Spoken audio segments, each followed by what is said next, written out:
রাব্বুল আলামিন বলেন ওয়ালাহু আসলামা মান ফিস সামাওয়াতি ওয়াল আরদি তাওআন ওয়া কারহা ওয়া ইলাইহি ইউরজাউন। আকাশ কিংবা জমিনে যেখানেই যেটা থাক না সব কিছু সারেন্ডার করেছে একজনের সামনে, আওয়াজ করে বলতে হবে তিনি কে।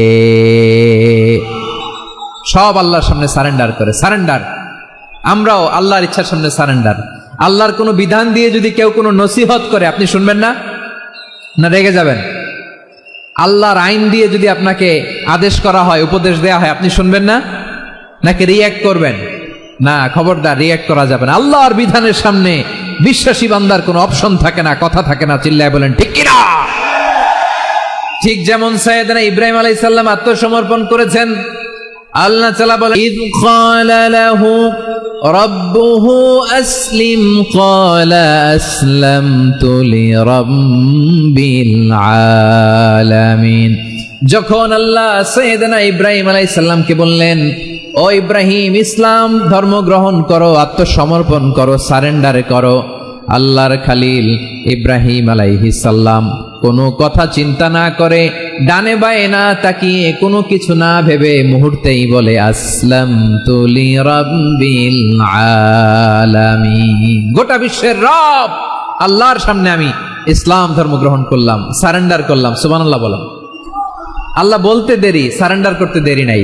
এভাবে নিজেকে আল্লাহর সামনে সঁপে দিতে হবে। আবার সাইয়েদনা ইউসুফ আলাইহিস সালাম বললেন তাওয়াফফানি মুসলিমান ওয়া আলহিকনি বিস-সালিহিন। ও আল্লাহ, মুসলিম হিসেবে তুমি আমাকে মৃত্যু দাও আর নেককারদের সাথে তুমি একত্রিত হওয়ার তৌফিক দাও। তাহলে আত্মসমর্পণকারী হিসেবে আমরা বাঁচতেও চাই, মরতেও চাই, ঠিক কিনা বলেন? তাহলে 10টা বৈশিষ্ট্যের প্রথম বৈশিষ্ট্য হচ্ছে আমরা আল্লাহর সামনে সারেন্ডার করব। আল্লাহর আদেশের সামনে আমার কোনো অপশন নাই যে আমি এটা চয়েস করলেও পারি, না করলেও পারি, মানলেও পারি, না মানলেও পারি, এরকম অপশন ইখতিয়ার কি আল্লাহ আমাকে দিয়েছে? না। সারেন্ডার। আল্লাহ তুমি যা বলেছো আমান্না, আমান্না, আতা'না, আমান্না, আসলামনা। আল্লাহ মেনে নিলাম, শুনলাম, পালন করলাম। এটাই হচ্ছে মুসলিমের বৈশিষ্ট্য। আমার প্রিয় ময়মনসিংহের ভাইয়েরা, এই দুনিয়াতে সব নবীরা মুসলিম ছিলেন। সব নবীরা সাইয়েদনা ইব্রাহিম আলাইহিস সালামের মতো, ইউসুফ আলাইহিস সালামের মতো আল্লাহর আদেশের সামনে আত্মসমর্পণ করেছে। আল্লাহর সামনে নিজেকে সঁপে দিলেই সম্মান, আল্লাহর সামনে আত্মসমর্পণ করলেই ইজ্জত। ইসলামকে রেখে দিয়ে অন্য কোথাও ইজ্জত খুঁজলে আমাদেরকে বেইজ্জতি করে ছাড়বেন কে?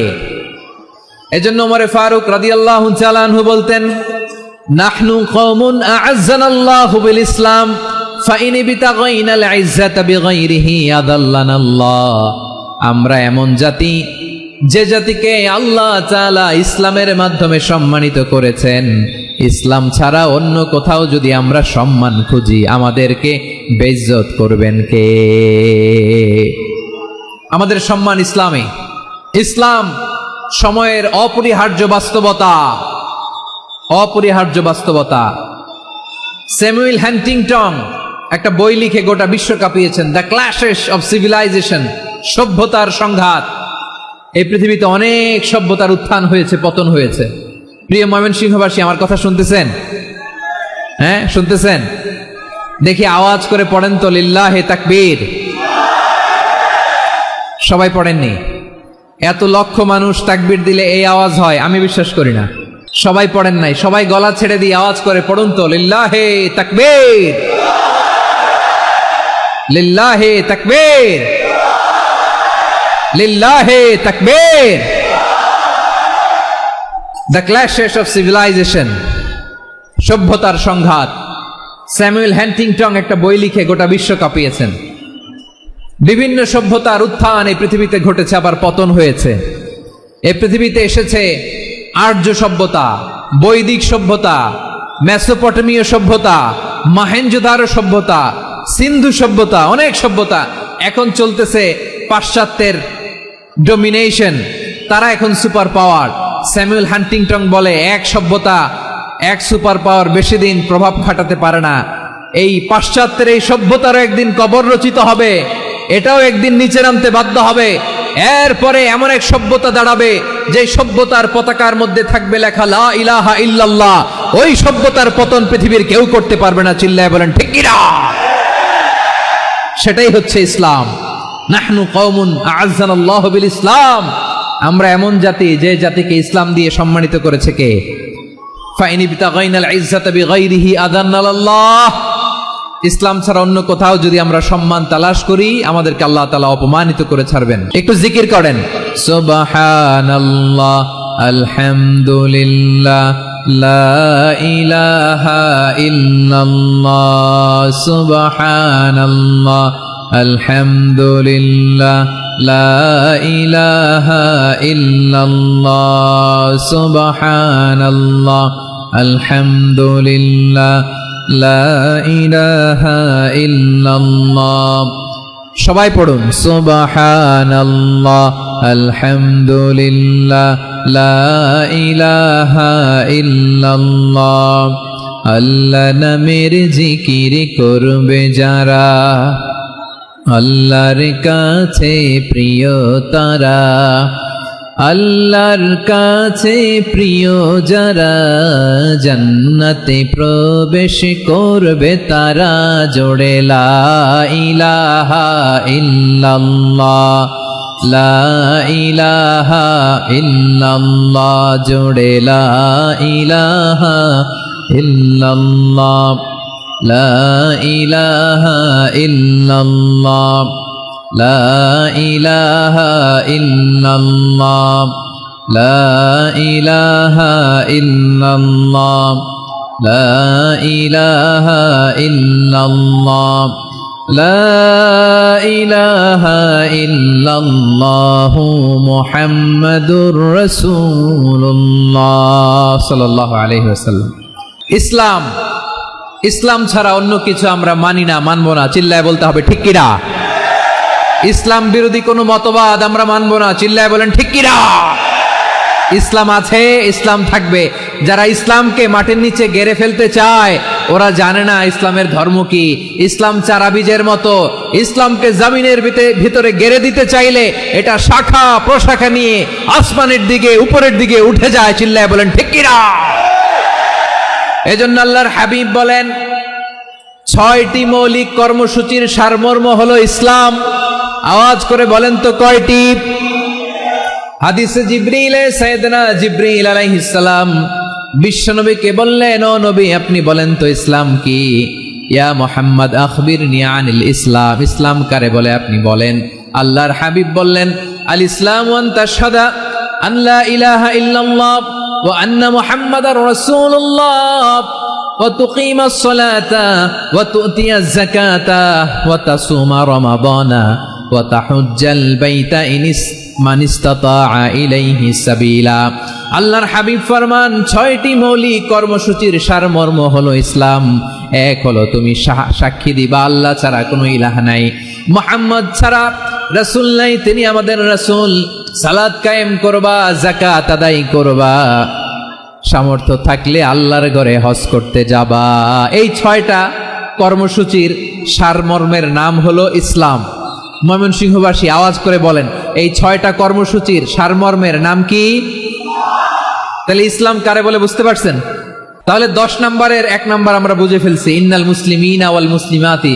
আল্লাহ বলেন মুসলিম পুরুষ এবং নারী আমার কাছে প্রিয়, যারা আমি আল্লাহর আদেশের সামনে নিজেদেরকে সোপর্দ করে দেয়, সারেন্ডার করে দেয়, আমি আল্লাহর বিধানের সামনে নিজেকে সঁপে দেয়, আমি আল্লাহর ইচ্ছার সামনে নিজের ইচ্ছা বিসর্জন দেয়, আমি আল্লাহর সামনে সে সারেন্ডার করে, আত্মসমর্পণ করে, সেই মুসলিম। ঠিক কিনা বলেন? তাহলে 1 নম্বর বৈশিষ্ট্য ইন্নাল মুসলিমিনা ওয়াল মুসলিমাতি। এরপরে আল্লাহ বললেন ওয়াল মুমিনিনা ওয়াল মুমিনাতি, বিশ্বাসী নারী এবং পুরুষ, আত্মসমর্পণকারী নারী এবং পুরুষ যেমনি আল্লাহর কাছে প্রিয়, ঈমানদার পুরুষ এবং নারীরাও আল্লাহর কাছে প্রিয়। পড়েন সুবহানাল্লাহ। মুমিনিনা ওয়াল মুমিনাতি, দেখেন আমি আলোচনার শুরুতেই বলেছি এই আয়াতে আল্লাহ তাআলা পুরুষদের কথা বলার সাথে সাথে পাশাপাশি কাদের কথা বলেছেন? নারীদের কথা। আওয়াজ করে বলেন কাদের কথা? হ্যাঁ, নারীদের কথা বলেছেন। এজন্য মুমিনিনা ওয়াল মুমিনাতি, আল্লাহ ইমানদার পুরুষদের যেমনি পছন্দ করেন, ইমানদার নারীদেরকেও তিনি পছন্দ করেন। ঈমান মানে হচ্ছে স্বীকৃতি দেওয়া। ঈমান মানে স্বীকৃতি দেওয়া। কিসের স্বীকৃতি? বিশ্বাসের স্বীকৃতি। কিসের? মাশাআল্লাহ, বিশ্বাসের স্বীকৃতি। এই পৃথিবীতে বিশ্বাসের দাম বড্ড বেশি। এই পৃথিবীতে সবচেয়ে দামি জিনিস কি? বিশ্বাস। বিশ্বাস ছাড়া এই জগৎ চলে? স্বামী স্ত্রীর সম্পর্ক কিসের উপর টিকে থাকে বলেন তো? হ্যাঁ, বিশ্বাসের উপর টিকে থাকে। স্বামী স্ত্রীর সম্পর্ক টিকে থাকে বিশ্বাসের উপর। আচ্ছা, পার্টনারশিপে যারা ব্যবসা করেন, পার্টনারশিপের বিজনেস, এটা টিকে থাকে কিসের উপর? বিশ্বাসের উপর। এই জগৎটাই চলে বিশ্বাসের উপর। বিশ্বাসীরা এই পৃথিবীতে না থাকলে আল্লাহ এই পৃথিবীও টিকায় রাখতেন না। একজন বিশ্বাসী এই পৃথিবীর বুকে বেঁচে থাকলে আল্লাহ তাআলা এই পৃথিবী ধ্বংস করবেন না। চিল্লায় পড়েন আল্লাহু আকবার। এই পৃথিবীর সবচেয়ে দামি বস্তু বিশ্বাস, সবচেয়ে দামি। বিশ্বাস দিয়ে এই পৃথিবী চলে। এজন্য জ্ঞানীরা বলে বিশ্বাসে মিলায় বস্তু, তর্কে বহুদূর। বলে না? বিশ্বাসে মিলায় বস্তু, তর্কে বহুদূর। বিশ্বাসে এই পৃথিবী টিকে থাকে। আচ্ছা দেখেন, ঢাকা থেকে একজন লোক কক্সবাজার যাবে। প্রিয় ময়মনসিংহবাসী, আওয়াজ করে বলেন কই যাবে? ডবল ডেকার বাস আছে না, যেগুলোতে ঘুমায় ঘুমায় যাওয়া যায়। তো দেখবেন অনেক প্যাসেঞ্জার বাসে উঠে আস্তে করে ব্ল্যাঙ্কেট নিয়ে, কম্বল নিয়ে ঘুম দিতেছে। ঘুম দেখেন তার কি বিশ্বাস ড্রাইভারের উপরে। এই বাস তো তারে চালাইতে চালাইতে নওগাঁ নিয়ে যেতে পারে, এই বাস তো তারে নিয়ে পঞ্চগড় ছেড়ে দিতে পারে, কিন্তু তার কোনো টেনশন নাই।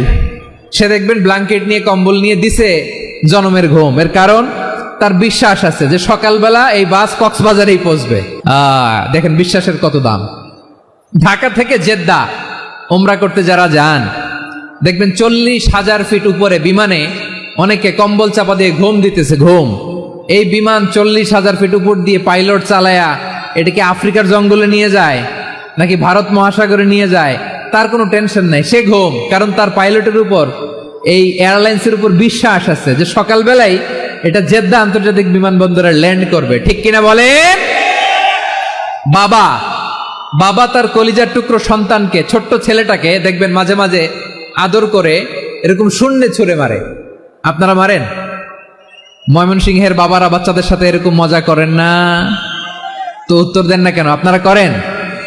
বাবা তার সন্তানকে, ধরেন ছোট্ট মেয়েটাকে আদর করে কোলে তুলে এরকম শূন্যে ছুঁড়ে মারে। তো মেয়েটাকে শূন্যে ছুঁড়ে মারলে দেখবেন মেয়েটা খিলখিল করে হাসে, খিলখিল করে হাসে। ও যদি নিচে পড়ে ওর হাতও ভাঙবে, পাও ভাঙবে, তারপরেও হাসে। কেন হাসে? কারণ মেয়েটার বিশ্বাস আছে যে আব্বু আমারে ছাড়বে না, আব্বু আমাকে ঠিকই ধরে ফেলবে। চিল্লায় বলেন ঠিক কি না? ও আমার প্রাণের ময়মনসিংহের ভাইরা, এই জমিন চলে বিশ্বাসে। বিশ্বাস এই পৃথিবীর সবচাইতে দামি সম্পদ। এজন্য একজন বিশ্বাসী জমিনের মধ্যে বেঁচে থাকলে এই জমিনের উপর আল্লাহ প্রলয়ঙ্কারী কিয়ামত দিবে না। এজন্য আল্লাহ বললেন ওয়াল মুমিনিনা ওয়াল মুমিনাতি, বিশ্বাসী পুরুষ এবং নারীকে আমি আল্লাহ বড্ড ভালোবাসি।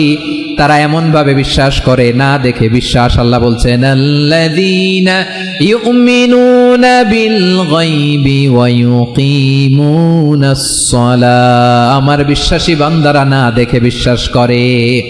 অদৃশ্যের প্রতি তারা বিশ্বাস রাখে, না দেখে বিশ্বাসটাই আসল বিশ্বাস। ঠিক কিনা বলেন? আচ্ছা, বুঝে থাকলে উত্তর দেন। আমার হাতে 3টা চকলেট নিয়ে যদি আমি বলি এই যে আমার হাতে চকলেট, তুমি বিশ্বাস করো? আপনি তো বলবেন করি, কারণ চকলেট তো দেখা যায়। বিশ্বাস না করে যাবেন কই?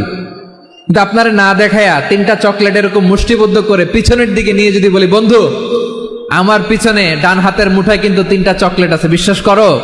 ও না দেখেও যদি বলে বন্ধু তুই যেহেতু বলছিস বিশ্বাস করি, যদি করে এটাই আসল বিশ্বাস। না দেখে বিশ্বাস করাটাই আসল বিশ্বাস। চিৎকার করে বলেন ঠিক কি না? এজন্য আল্লাহ বললেন না দেখে বিশ্বাস হলো আসল বিশ্বাস। অদৃশ্যের প্রতি বিশ্বাসকে বলে প্রকৃত বিশ্বাস। আল্লাযীনা ইউমিনুনা বিল গায়ব, আমার বান্দারা না দেখে আমি আল্লাহর উপর বিশ্বাস করে। এবার বিশ্বনবী বললেন 6টি মৌলিক কর্মসূচির সারমর্মের নাম যেমনি হলো ইসলাম, ঠিক তেমনি 6টি মৌলিক বিষয়ের উপর ঈমান আনার নাম হলো বিশ্বাস। সুবহানাল্লাহ বলেন। 6টা মৌলিক বিষয়ের উপর যদি আপনি বিশ্বাস রাখেন এটা হচ্ছে ঈমান। সেটা কি? সাইয়েদনা জিবরাইল বললেন ইয়া মুহাম্মদ আখবিরনি মাল ঈমান, ঈমান কারে বলে বলো। আল্লাহর নবী বললেন আন তুমিনা বিল্লাহ, আল্লাহর উপর ঈমান আনবা। কার উপর? আল্লাহ নামটা আপনাদের ভাল লাগে? আল্লাহর জিকির যে করছেন কেমন লাগে? সবাই মিলে গলা ছেড়ে আল্লাহরে ডাক দেন তো, বলেন আল্লাহ। আরো জোরে আল্লাহ। প্রাণ খুলে একসাথে ইয়া আল্লাহ। আল্লাহ নাম যতই জপি ততই মধুর লাগে, নামে এত মধু থাকে কে জানি তো আগে। আল্লাহ নাম যতই জপি, ও নাম জপে প্রিয়তম, ও নামে জপে মজনু সম, ওই নামে পাপিয়া গাহে হৃদয় গোলাপে বাগে। আল্লাহ নাম যতই জপি। সুবহানাল্লাহ বলেন। আল্লাহর নাম এত মধুমাখা নাম, এত জাদুমাখা নাম, সব নবীরা এই নামের জিকির করেছেন, সব আল্লাহর ওলিরা এই নামটি জপেছেন। এজন্য এই নাম জপলে হৃদয় শান্ত করে দেয় কে? এজন্য আওয়াজ করে আল্লাহরে আবারও ডেকে বলেন ইয়া আল্লাহ। বিশ্বনবী বললেন ঈমান মানিয়ান তুমিনা বিল্লাহ, আল্লাহর উপর ঈমান আনবা, ওয়া মালাইকাতিহি ফেরেশতাদের উপর ঈমান আনবা, ওয়া কুতুবিহি আল্লাহর পাঠানো কিতাবের উপর ঈমান আনবা, ওয়া রুসুলিহি রাসূলের উপর ঈমান আনবা, ওয়াল ইয়াউমিল আখিরি শেষ বিচারের প্রতি ঈমান আনবা, ওয়া তুমিনা বিল কদরি খাইরিহি ওয়া শাররিহি আল্লাহর দেয়া তাকদীরের উপর ঈমান আনবা। ঠিক কিনা বলেন? তাহলে এই 6টা মৌলিক বিষয়ের উপর বিশ্বাসকে বলে ঈমান। আল্লাহ ওই ঈমানদারদেরকে পছন্দ করে যাদের ঈমান এরকম মজবুত। আল্লাহ বললেন ওয়াল মুমিনিনা ওয়াল মুমিনাতি, ঈমানদার পুরুষ এবং নারীরাও আমার কাছে বড্ড প্রিয়। তাহলে আমার প্রিয় ভাইরা, ইসলাম যেমনি বুঝেছেন সারেন্ডার, ঈমান মানে হচ্ছে বিশ্বাস, বিশ্বাসের স্বীকৃতি। এই বিশ্বাস না থাকলে ওই মানুষের কোনো দাম নাই। ঈমান ছাড়া নেক আমলের কোনো দাম নাই। ঈমান হলো সংখ্যার মতো, নেক আমল হলো শূন্যের মতো। বুঝে থাকলে উত্তর দেন, ঈমান কিসের মতো? কথা বলে না, বুঝে নাই বোধহয়। ঈমান কিসের মতো? সংখ্যা। আর নেক আমল শূন্য। আচ্ছা, আপনি ঈমান আনেন না, ঈমান ছাড়া খালি নেক আমল, তাহাজ্জুদ, নামাজ, রোজা, জিকির, আজকার, এক এক ইবাদতের কারণে খালি শূন্য পাইতেছেন। শূন্য পেতে পেতে পেতে পেতে হাজারটা শূন্য। এটার কোনো দাম আছে? কথা কয় না, দাম আছে। কিন্তু আপনি ঈমান আনার পর একটা সংখ্যা পেয়ে গেলেন, এক। এবার নেক আমল করলেই একের পাশে শূন্য বসে গেলে কত হয়? 10। এবার আবার দান করলেন, আরেকটা শূন্য পাইছেন, কত হইছে? এবার আল্লাহর কোরআনের তেলাওয়াত করলেন, আরেক শূন্য, কত হইছে? এবার জিকির করলেন, আরেক শূন্য, কত হইছে? আবার ভালো কাজ করলেন, আরেক শূন্য, কত হইছে? এখন যত সৎকর্ম নেক আমল করেন, শূন্য যত বাড়ে, এটার দাম আছে না নাই? এজন্য আমার প্রিয় ভাইয়েরা, ঈমানের দাম সবচেয়ে বেশি। ঈমান হলো সফলতার মাপকাঠি। টাকা যার বেশি সে সফল নয়, এই সমাজে দাপট যার বেশি সে সফল নয়, এই সমাজে খ্যাতি যার বেশি সে সফল নয়, যার হৃদয় ঈমান আছে, বিশ্বাস আছে, সেই সফল। ঠিক কিনা? এজন্য রব্বুল আলামিন বলেন কদ আফলাহাল মুমিনুনাল্লাযীনা হুম ফি সলাতিহিম খাশিউন, সফল হয়েছে তারা, ঈমান এনেছে যারা। আমার প্রিয় ভাইয়েরা, এই ঈমান হলো সফলতার মাপকাঠি। এই ঈমান হলো বিজয়ের পূর্ব শর্ত। ইসলামের বিজয় আমরা বাংলাদেশে চাই কি চাই না? আওয়াজ করে বলেন।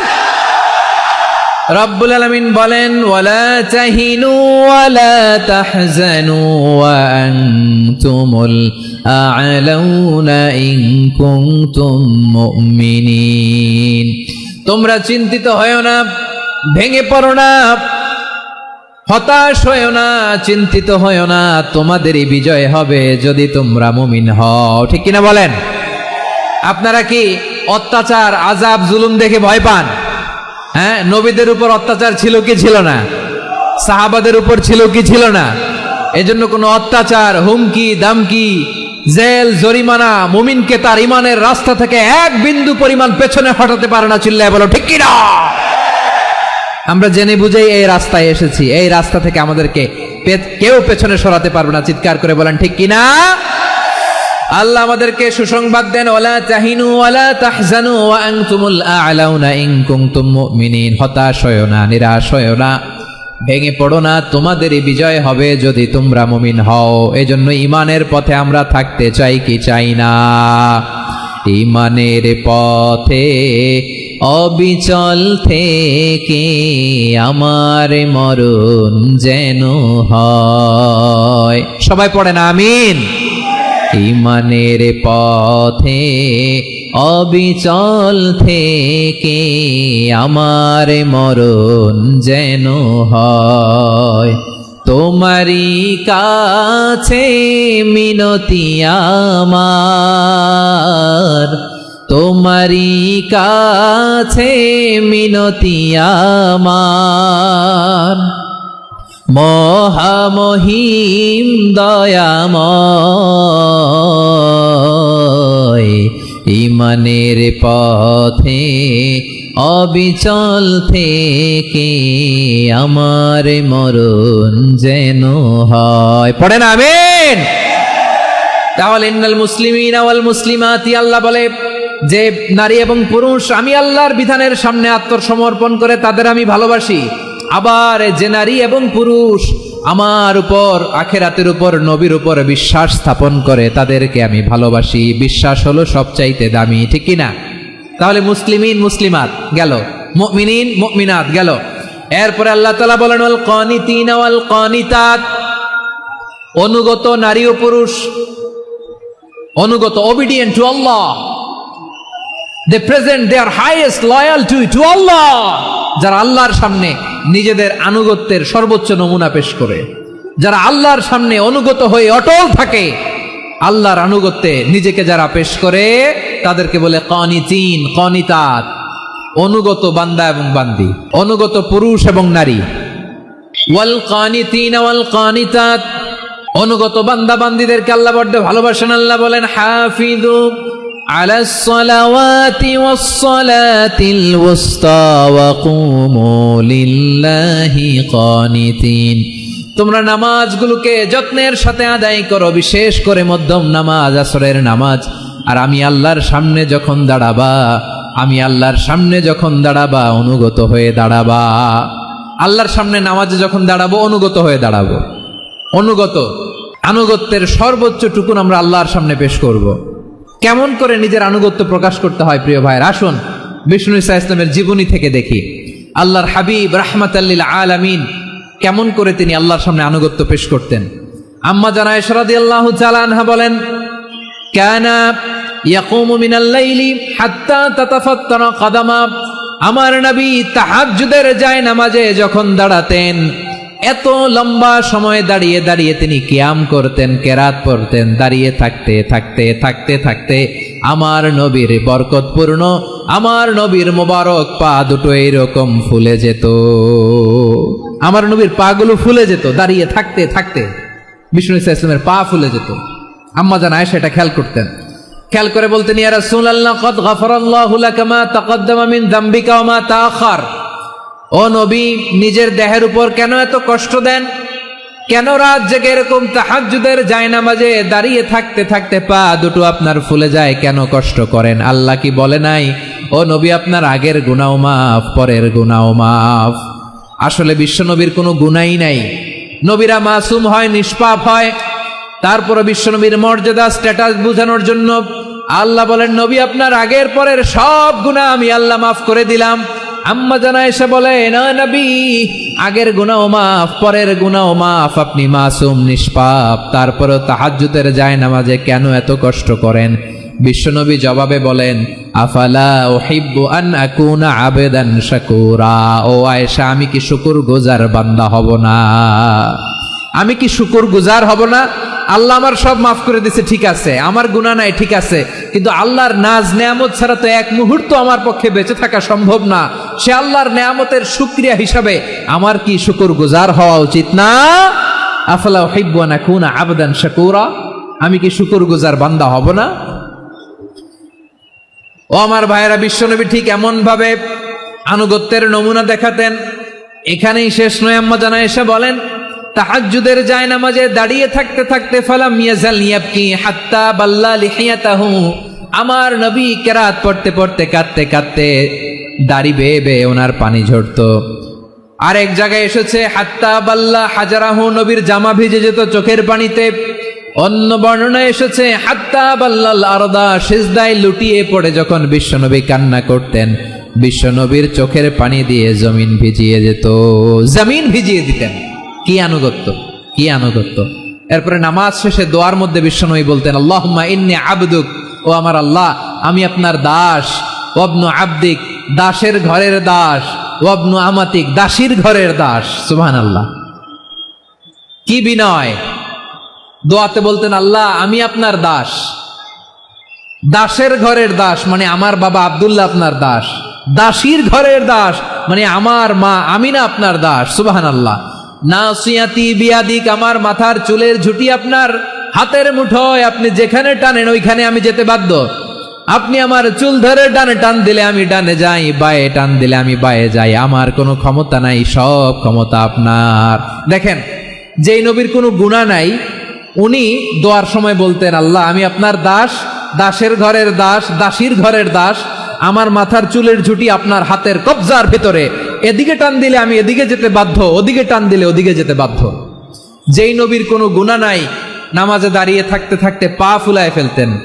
যেই নবী নিষ্পাপ, কোনো গুনাহ নাই, কাঁদতে কাঁদতে দাড়ি ভিজায় ফেলতেন, জামা ভিজায় ফেলতেন, সিজদায় পড়ে জমিন ভিজায় ফেলতেন। পড়েন সুবহানাল্লাহ। তাহলে আমাদেরকে কেমন অনুগত হওয়া উচিত? আমাদের তো গুনাহ নাই নাকি? বিশ্বনবীর যেমনি গুনাহ নাই আমাদের তো গুনাহ নাই না? গুনাহ টুনা আছে আপনাদের? নিষ্পাপ, বেগুনা, মাসুম, জান্নাত থেকে পালায় আসছি। জান্নাত থেকে পালায় আসছেন এরকম কে আছেন দেখি তো? আছে এরকম কেউ? আছে? নাই। আমরা সবাই পাপী, আমাদের পাপের কোনো শেষ নাই। আওয়াজ করে বলেন ঠিক কিনা? তাহলে আসুন আমরাও বিশ্বনবীর মতো অনুগত হই, অনুগত হয়ে আল্লাহর কাছে চাই। এই যে আল কানিতিনা ওয়াল কানিতাতি, মানে অনুগত বান্দা এবং বান্দি। আমরা দোয়ায় কুনুত পড়ি না? কুনুত কোন নামাজে? কোন নামাজে? বিতরের নামাজে কি দোয়া পড়ি? দোয়ায়ে কুনুত। এই কুনুত থেকে ওয়াল কানিতিনা ওয়াল কানিতাত, তাফসীর বুঝে নেন। কুনুত থেকে কানিতিনা ওয়াল কানিতাত। তাহলে দোয়ায়ে কুনুত হচ্ছে বিনীত হয়ে, অনুগত হয়ে আল্লাহর কাছে চাওয়া। আমরা তখন দাঁড়িয়ে বলি, আল্লাহুম্মা ইয়্যাকা না'বুদু ওয়া লাকা নুসাল্লি ওয়া নাসজুদ ওয়া ইলাইকা নাসআ ওয়া নাহফিদ নারজু রাহমাতাকা ওয়া নাখশা আযাবাকা ইন্না আযাবাকাল জিদ্দা বিল কুফফারি মুলহিক। আল্লাহ আপনার কাছে চাই, আপনার কাছে প্রার্থনা করি, আপনার আযাবকে ভয় করি, আপনি ছাড়া আমাদের বাঁচাবার কেউ নাই। কুনুতের মধ্যে আমরা এই দোয়া করি কি করি না? অনুগত হয়ে এই দোয়া করি। যারা রমজানের শেষ দশকে মক্কা শরীফে থেকেছেন তারা শেখ আব্দুর রহমান সুদাইসের কুনুত পেয়েছেন। যারা পেয়েছেন অথবা কেউ টিভিতে ভিডিওতে দেখেছেন, শেখ আব্দুর রহমান সুদাইস 27-এর আলোচনায় 45 মিনিট থেকে 1 ঘন্টা দোয়ায় কুনুত পড়ে। কতক্ষণ? আল্লাহুম্মা হদিনা ফিমান হাদাইত ওয়া আফিনা ফিমান আফাইত ওয়া তাওয়াল্লানা ফিমান তাওয়াল্লাইত ওয়া বারিক লানা ফিমা আ'তাইত ওয়া কিনা ওয়াসরিফ আন্না বিরহমাতিকা শাররা মা কাদাইত ফাইন্নাকা তাকদি বিল হাক্কি ওয়া লা ইয়াকদা আলাইক। এমন ভাবে হেরেম শরীফে মক্কায় শেখ আব্দুর রহমান সুদাইস দাঁড়িয়ে হাত তুলে লক্ষ লক্ষ উমরা পালনকারীদেরকে নিয়ে এক মুনাজাত ধরে কাঁদতে কাঁদতে মানুষ বেহুশ হয়ে যায়। দোয়ার কথা শুনে গায়ের লোম খাড়া হয়ে যায়, হৃদয় বিগলিত হয়ে যায়, চোখ দিয়ে দাঁড় দাঁড় করে পানি নামতে থাকে। 27-এর রাতে মক্কায় শেখ আব্দুর রহমান সুদাইসের দোয়ায় কুনুত যদি শুনেন, অনুগত হয়ে আল্লাহর কাছে চাওয়াকে বলে কুনুত। আল্লাহ বলেন আল কানিতিনা ওয়াল কানিতাতি, অনুগত বান্দাদেরকে আমি পছন্দ করি। আমার 3 নাম্বার পছন্দনীয় বান্দা হলো অনুগত নারী ও পুরুষ। সুবহানাল্লাহ পড়েন। তাহলে 10টার মধ্যে 3টা চলে গেল। কয়টা? তাহলে 1 নম্বরে আমরা আল্লাহর কাছে আত্মসমর্পণ করলাম, মুসলিমিন মুসলিমাত। 2 নম্বরে মুমিনিন মুমিনাত।